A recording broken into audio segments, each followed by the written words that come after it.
رب العالمين والصلاة والسلام على سيد المرسلين أما بعد فأعوذ بالله من الشيطان الرجيم بسم الله الرحمن الرحیم۔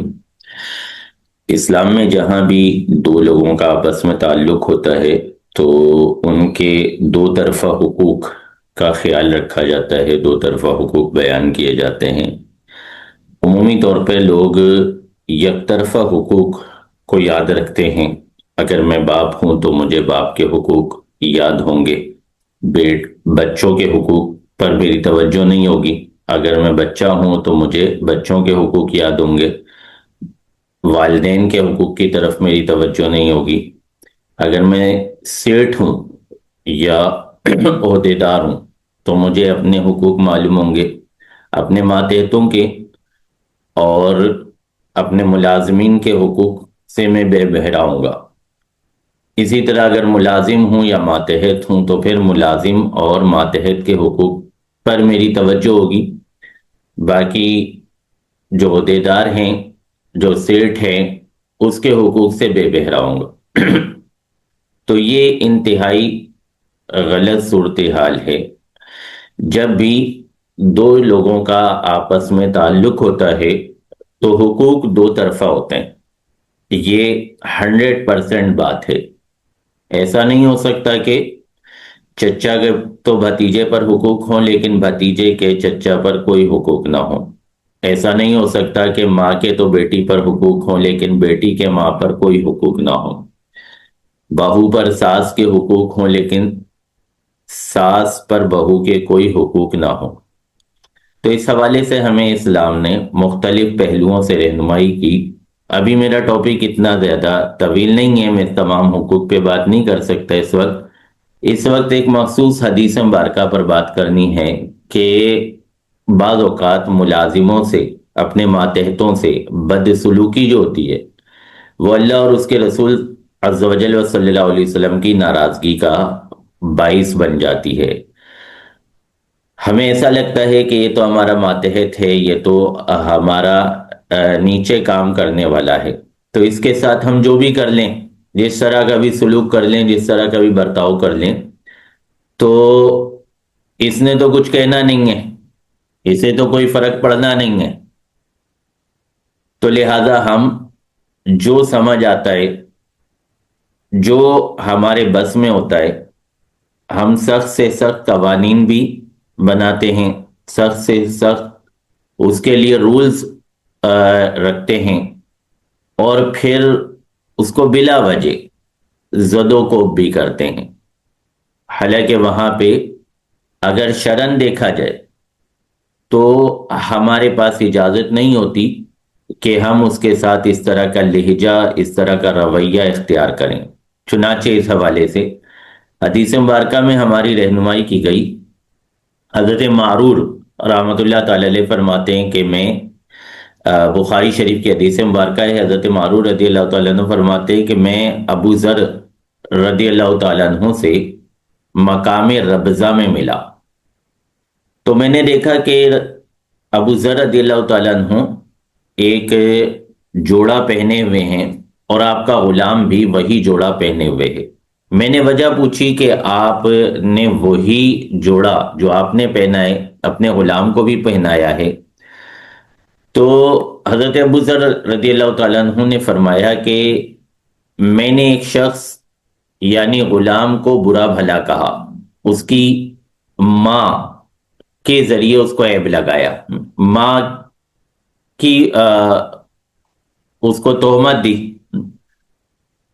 تو رسول اللہ صلی اللہ علیہ وسلم نے ملاحظہ فرمایا تو فرمایا، اے ابو ذر، تو نے اس کی ماں کو عیب لگایا، بے شک تجھ میں ابھی کچھ زمانہ جاہلیت کا اثر باقی ہے۔ ملازم تمہارے بھائی ہیں۔ دیکھیں رسول اللہ صلی اللہ علیہ وسلم کا انداز سمجھانے کا اور الفاظ، فرمایا ملازم تمہارے بھائی ہیں، ملازم بھائی ہیں، بھائیوں جیسا سلوک کیا جائے گا، بھائیوں والا برتاؤ کیا جائے گا۔ اللہ نے انہیں تمہارے ماتحت کر دیا ہے، تو جس کا ملازم اس کا بھائی ہو تو اس کو بھی وہی کھلائے جو آپ کھاتا ہے، اور وہی پہنائے جو آپ پہنتا ہے۔ اور ان کو اتنے کام کی تکلیف نہ دو کہ ان کے لیے مشکل ہو جائے، اور اگر کوئی سخت کام دو تو تم خود بھی ان کی مدد کرو۔ اس ایک فرمان عالی شان میں کئی حقوق ملازم کے بیان کیے گئے۔ پہلا جملہ ہی بہت سبق آموز ہے، ملازم تمہارے بھائی ہیں، ان کو بھائیوں والا اسٹیٹس دیا جائے گا، بھائیوں والا مرتبہ دیا جائے گا، بھائیوں والا مقام دیا جائے گا، ذلیل نہیں کیا جائے گا، بے عزت نہیں کیا جائے گا، رسوا نہیں کیا جائے گا بلا وجہ، صرف اس بنیاد پہ کہ اللہ نے آپ کو مرتبہ دیا ہے، آپ جو ہے وہ عہدیدار بن گئے ہیں، آپ جو ہے وہ سیٹ بن گئے ہیں، تو اس وجہ سے ملازم کو بے عزت کرنا، اس پہ سخت سے سخت قوانین کا اجرا کرنا۔ پھر دیکھیں اگلی بات فرمائی کہ یہ تمہارے بھائی ہیں، اللہ نے انہیں تمہارے ماتحت کر دیا ہے۔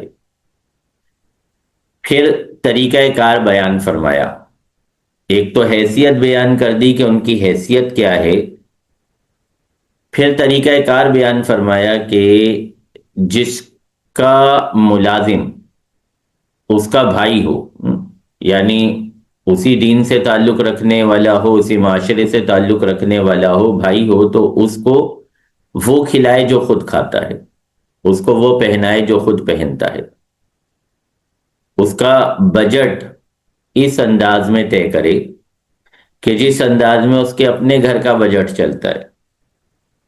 یہ نہ ہو کہ اپنے بجٹ کے لیے تو لاکھوں روپے کا بجٹ رکھا جائے کہ جی اتنا ہمارے گھر کیا خرچہ ہے، اور جب ملازم کی بات آئے تو کہا جائے کہ بس اتنے میں گزارا ہو جاتا ہے، زیادہ سے زیادہ اتنی رکھ دی جائے ان کی جو ہے وہ سیلری یا ان کا جو ہے معاوضہ، اور اتنے میں گزارا ہو جاتا ہے۔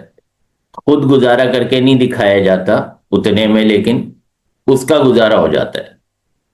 تو فرمائے کہ جو خود پہنتے ہو وہ اسے پہناؤ، جو خود کھاتے ہو وہ اسے کھلاؤ، اور تکلیف دے کام نہ دو، بہت مشکل کام نہ دو کہ جس کی وجہ سے اس پہ مشقت آ جائے، اس پہ دشواری آ جائے، اس پہ تنگی آ جائے۔